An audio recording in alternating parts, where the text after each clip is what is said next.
अब हम जानकारी लेते हैं डॉक्टर तेज नारायण कुशवाहा जी, जो कि अंगिका के भीष्म पिता, अंगिका के उत्थान के लिए इन्होंने बहुत सारा काम किया। विक्रमशिला हिंदी विद्यापीठ जो पीरपैंती बाराहाट जिला भागलपुर में, उसके संस्थापक के रूप में कहा जाए। और जो भी आज हम जानेंगे, हमारे साथ बाराहाट से चंदन जी हैं। आपका सर नाम? विपिन कुमार। विपिन। तो सर से हम जानकारी लेंगे। आज बहुत अच्छा समय है। आज तारीख हो गया, आज 5 तारीख, 4 तारीख है, 4 मई है। और आज दिन हो गया सोमवार। हम चल चुके हैं डॉक्टर तेज नारायण बाबू से कुछ बात करने। सर, ये बात बताइए कि आपकी जो जीवनी है, जो आपने पढ़ाई किया, मैट्रिक आपने कहाँ से किया, आपकी बचपन जो कहाँ बीती मैट्रिक के पूर्व पहले? मेरा बचपन इसी धरती पर जहाँ मैं अभी बैठा हूँ। गांव बताइए सर। गांव लालू के तार, मौजा, थाना नंबर 181, कहलगांव। यहाँ पर जहाँ मैं बैठा हूँ, यहीं पर मेरा बचपन बीता। और मेरी शिक्षा दीक्षा, प्रारंभिक शिक्षा मध्य विद्यालय नंदलालपुर में हुई, जहाँ की अपर प्राइमरी तक मैंने शिक्षा पाई। इसके बाद मध्य विद्यालय मथुरापुर में एडमिशन लिया और वहाँ से मैंने मिडिल पास किया। इसके बाद शारदा पास। मैट्रिक कब पास किए सर? मैट्रिक 1953 में किया। 1953। और शारदा पाठशाला कहलगांव के विद्यार्थी हम रहे। शारदा पाठशाला जो अभी इंटर स्तरीय विद्यालय है, शारदा पाठशाला के नाम से विख्यात है कहलगांव में। और इंटरमीडिएट मैंने किया। उसके बाद साहबगंज कॉलेज में एडमिशन लेकर और इंटरमीडिएट ग्रेजुएशन किया, यानी स्नातक की उपाधि मैंने प्राप्त की। बिहार विश्वविद्यालय का जो भागलपुर सेंटर था, TNV कॉलेज था, उससे संबद्ध TNV कॉलेज भागलपुर से मैंने स्नातक की उपाधि प्राप्त की। वहीं से BA पास किया और MA भी उसी इंस्टीट्यूशन में रहकर मैंने स्नातकोत्तर की उपाधि प्राप्त की। बाद में मैंने 1900, याद नहीं है समय, लेकिन उसी स्नातकोत्तर विभाग से ही मैंने संस्कृत में भी MA की उपाधि प्राप्त की। और मैंने PhD की उपाधि भागलपुर विश्वविद्यालय से ही प्राप्त की।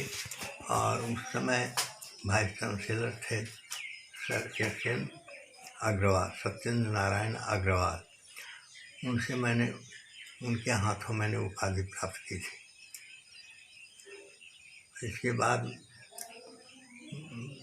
उस समय मैं विद्यार्थी ही नहीं, एक शिक्षक बन चुका था Isipur multipurpose higher secondary school में। और इसके बाद का मेरे जीवन का दूसरा अध्याय इसीपुर बाराहाट में ही बीता।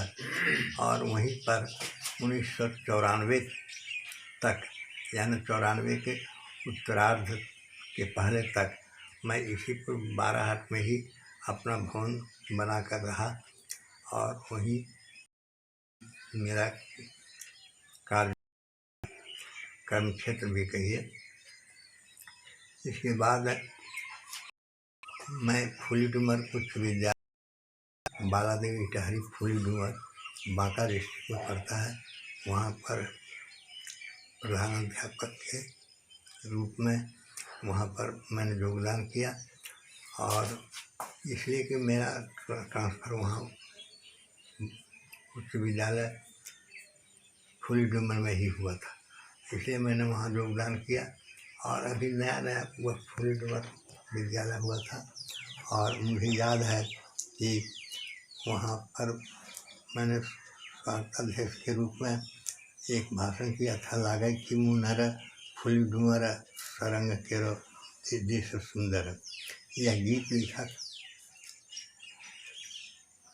जिसे लोगों ने बहुत पसंद किया था। और इसी तरह हाँ, ये सर, ये मैं पूछना चाहता हूँ, आपके पिताजी और माताजी का नाम, और वो लोग कहाँ पहले शुरुआत, वो लोग क्या यही गांव से हुआ था? माता और पिता का नाम आपका? मेरे पिताजी थे स्वर्गीय अभिनंदन सिंह या महतो कहिए, पहले महतो लिखते थे, बाद में उन्होंने सिंह लिखना शुरू किया था। और माता श्री थी स्वर्गीय दासमती देवी। आपका मतलब माँ का मायके कहाँ था, मायके यानी आपका नानी घर? मेहरमा प्रखंड झारखंड राज्य में पड़ता है। मेहरमा प्रखंड के सिंहारी गांव में मेरी माँ का नानी नैहर था और वहाँ की ही रहने वाली थी, जहाँ की मेरा जन्म 24 अप्रैल बैसाख कृष्ण 8 संवत 1990 में हुआ था। उस समय मेरे पिताश्री कलकत्ता में हावड़ा रेलवे स्टेशन में रेल मजदूर थे। उन्होंने 1990 संवत 1990 में, हाँ, उस समय हमारे पिताश्री रेल मजदूर थे और उन्होंने ही मेरी जन्म कुंडली बनवाई थी। यानी उस हिसाब से कितना हो गया? 1900 आपका date of birth? Date of birth 24 April 1933।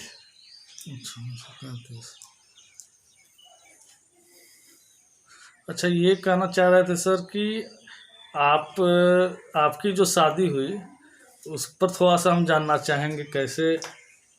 शादी हमारे पीर पैतृक अंचल के नारायणपुर गांव में शादी हुई 1946 में।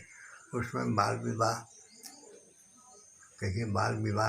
के ही रूप में मेरी शादी हुई थी और मैं छोटा बच्चा था, शायद 6 या 7 क्लास में मैं पढ़ता था। और 1953 में कई वर्षों के बाद जो है सो 1953 में मेरा दुरागमन हुआ, गौना हुआ। तो क्या शादी के पहले जॉब तो नहीं हुआ होगा? जी नहीं, जॉब तो 1960 के बाद हुआ। 1960 में मैंने योगदान किया था। चलिए सर, यानी कहा जाए कि आपका ससुराल हुआ पीरपैंती के नारायणपुर में। वहाँ से शादी की शुरुआत हुई, इसके बाद आपने इसीपुर स्कूल में पढ़ाना स्टार्ट किया और कई जगह हेडमास्टर भी रहकर। अच्छा, ये जानना चाह रहे हैं कि सर फिर आपका साहित्य जगत में फिर कैसे उधर ध्यान गया? भोजपुरी रहते हुए अंगिका फिर आपने कैसे इतना अच्छे से ग्रहण किया? इसके पीछे क्या? देखिए, मूल रूप में मेरी शिक्षा दीक्षा तो हिंदी में ही हुई और हिंदी का ही मैं विद्यार्थी रहा। हिंदी साहित्य लिखना शुरू किया था और मेरी पहली पुस्तक प्राच्य दर्शन प्रकाशित हुई, जिस पर की गंभीर टिप्पणी आई है डॉक्टर धर्मेंद्र ब्रह्मचारी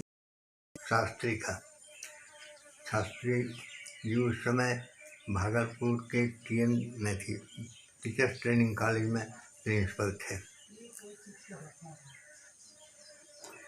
अच्छा, आपको साहित्य में कैसे उधर कैसे चले गया? आपका भाषा भोजपुरी रहते कई भाषा का जानकारी कि कैसे इतना संभव हो पाया?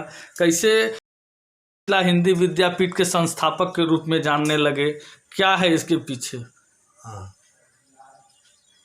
मैं इसी को हायर सेकेंडरी का जब टीचर रहा, शिक्षक रहा, तो उस समय परमानंद पांडे एक अंगिका के विद्वान थे और अंगिका के बहुत बड़े समर्थक और प्रेमी थे। वे पटना में रहते थे। उन्होंने मुझे याद किए इसलिए कि वो शारदा पाठशाला में विद्यार्थी के रूप में हमको जानते थे और शारदा पाठशाला के वे भी विद्यार्थी थे कहलगाँव में, और वो जानते थे हमको अच्छी तरह से। और उन्होंने हमको आमंत्रित किया कि आप अंगिका की कविता लेकर के आइए यहाँ पटने में। हिंदी साहित्य सम्मेलन भवन पटना में डॉक्टर लक्ष्मीनारायण की अध्यक्षता में एक अधिवेशन हुआ राष्ट्रभाषा में थी अंगिका भाषा परिषद का, और उसमें मेरी कविता सौतारी गांव वहाँ हमने प्रस्तुत की, इसलिए कि मेरा मैंने सिंघाड़ी गांव में ही था, झारखंड के सिंघाड़ी गांव में। और वहाँ एक सौतारी बस्ती है, एक टोला है दक्षिण तरफ, उस टोला के का ही वर्णन मैंने किया है उस सौतारी गांव में। किरौदा से हटलो ठावरे लागे के सुंदर ठावरे सुहे के कृष्ण सुता किनारों पर ये सौतारी गांव है।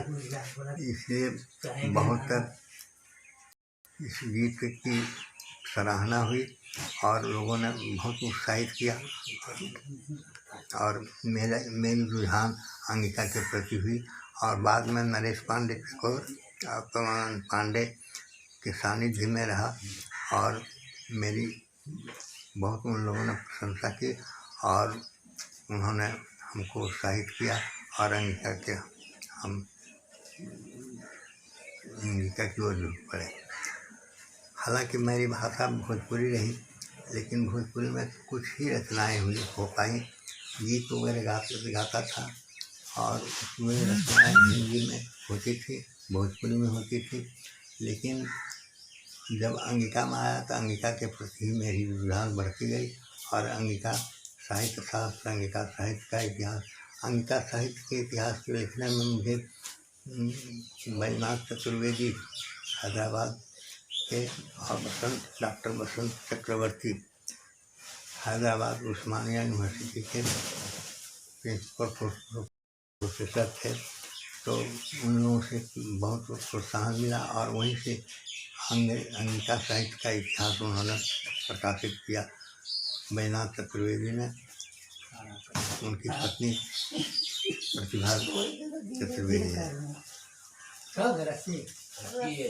और इसके बाद लेकिन हिंदी के प्रति मेरी बनी हुई थी, हिंदी में बहुत कुछ लिखता था और अपने पड़ोस के गांव इसीपुर या उसके इर्द गिर्द जो है गांव, उस गांव के दर्शकों को मैं अपनी कविताएं सुनाता था और बहुत पसंद होते थे और बहुत मुग्ध होकर मुझे उत्साहित करते थे।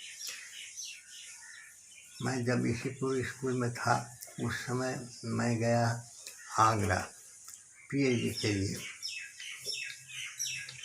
पीएचडी की उपाधि भी हम प्राप्त कर ही लें, और फिर भी आर्थिक दृष्टि से परिवार ने उतना साथ नहीं दिया, इसलिए मैं वहाँ से वापस आकर के इसीपुर स्कूल फिर ज्वाइन कर लिया। लेकिन यह कार्यक्षेत्र इसीपुर ही नहीं रहा, बाद में मेरा कार्यक्षेत्र हो गया उखरा, पश्चिम बंगाल, जो बर्धमान डिस्ट्रिक्ट में पड़ता है। उखरा पे मेरी पार्ट टाइम लेक्चरर के रूप में आसनसोल त्रिवेणी देवी भालोटिया कॉलेज में हुआ, लेकिन मैंने उसमें योगदान नहीं किया।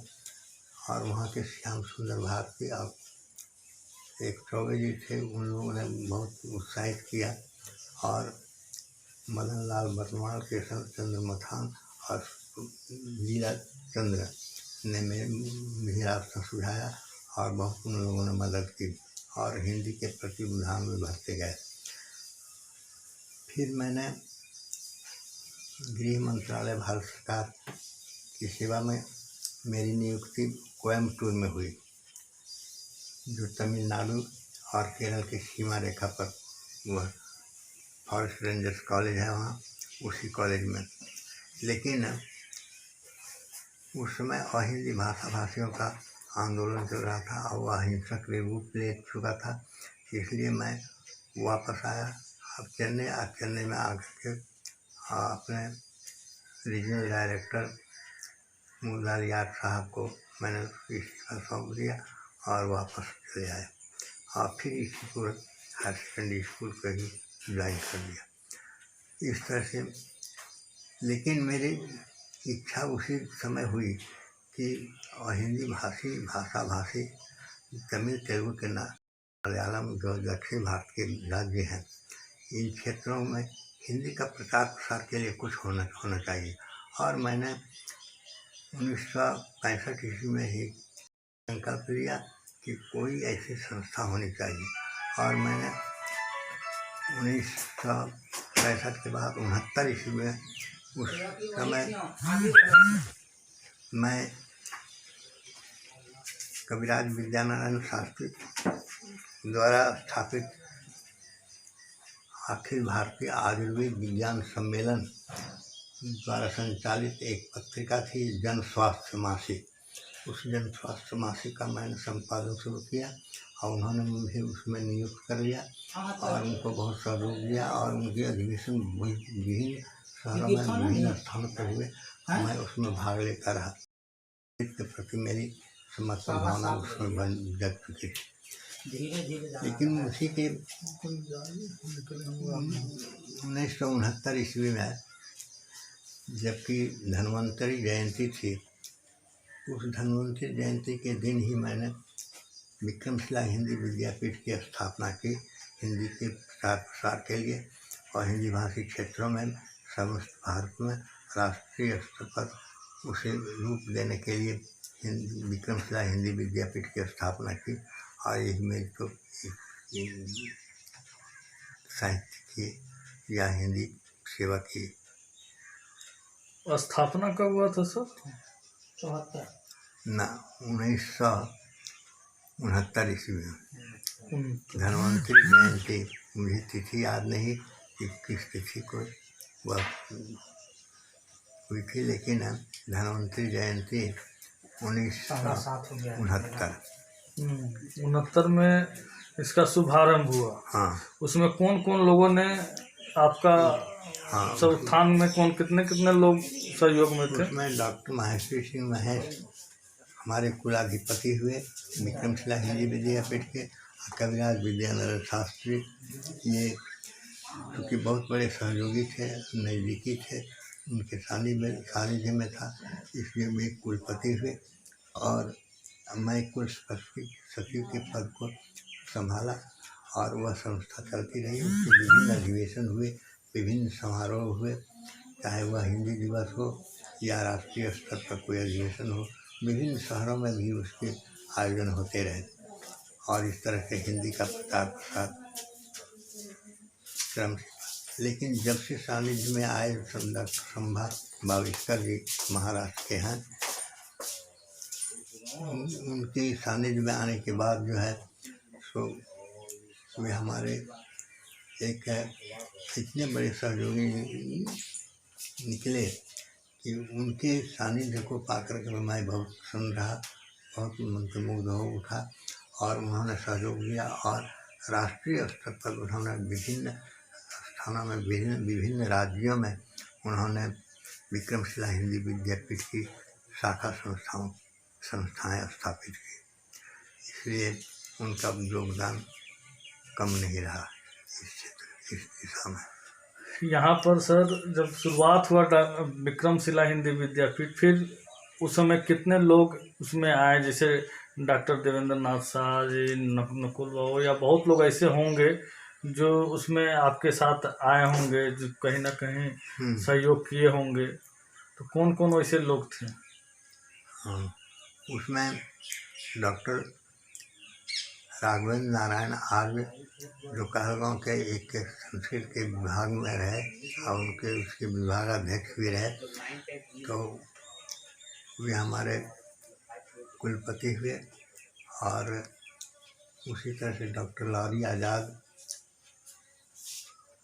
जो अखिल विश्व कहिए अखिल विश्व कवयित्री सम्मेलन के वे अध्यक्ष रहे। और डॉक्टर रामजी सिंह जो उस समय तत्कालीन सांसद रहे भागलपुर क्षेत्र से, उनका सहयोग मिला और उन लोगों के सानिध्य में यह संस्था फलती रही। इतना ही नहीं, बहुत सारे देश के राष्ट्रीय स्तर पर बहुत सारे लोग आए। इसमें सर पहले उपाधि दी जाती थी, कैसे संभव होता था? आज भी बहुत लोग नौकरी कर रहे हैं, तो ये कैसे पहल हुआ और आज जो है बंद है तो उसको कैसे इसके लिए काम किया जाए उसके लिए? हाँ, जो कि उसका जो बायलॉज है जी, उसकी नियमावली जो है, उस नियमावली में हिंदी प्रचार प्रसार के लिए प्रारंभिक परीक्षाएं शुरू की गई, जैसे प्रवेशिका, विशारद, साहित्य शास्त्री, साहित्याचार्य। लेकिन ये परीक्षाएं 1986 से संभवतः 1986 से बंद कर दी गई, इसलिए कि सरकार से मान्यता नहीं मिली, इसलिए लोगों की रुझान उसमें नहीं थी, इसलिए वो उसे अस्वीकार कर दी गई। लेकिन मान सम्मान और मानद उपाधियों के लिए विद्या वाचस्पति, विद्यासागर की उपाधि देती है। लेकिन बहुत सारे लोग क्या करते हैं कि उन उपाधियों का उपयोग या अपने सम्मान के लिए भी उसका प्रयोग करते हैं डॉक्टर लिखकर। लेकिन हम डॉक्टर की उपाधि नहीं देते हैं, या विक्रमशिला हिंदी विद्यापीठ डॉक्टरेट की उपाधि नहीं देती है। वह तो देती है उपाधि मानद उपाधि, या आपको हिंदी सेवा के लिए वह राष्ट्रीय स्तर पर हो अथवा अंतर्राष्ट्रीय स्तर पर हो, उसमें देश विदेश के बहुत सारे लोग, जैसे कि मैं याद नहीं रख सकता और मेरे पास तो उसकी स्थिति नहीं है। हमारे कुल सचिव ये है, क्या नाम है, देवेंद्र नाथ शाह जी। वे देवेंद्र नाथ शाह जी की पर विशेष प्रावधान करते हैं, जिनके पास की बहुत लंबी सूची होगी। कितने लोग संबद्ध हुए इस संस्था से? ये कहना चाह रहे थे सर कि इसका अभी जो है आपके बीच कुछ नए ऊर्जावान के रूप में कुछ करने सदस्य कैसे उनको बनाया गया, कैसे आपके दिमाग में आया कि मुकेश आजाद जी, हरेराम निराला या उनके साथ और भी कर्मठ लोग दिमाग में आया, कैसे वर्धा में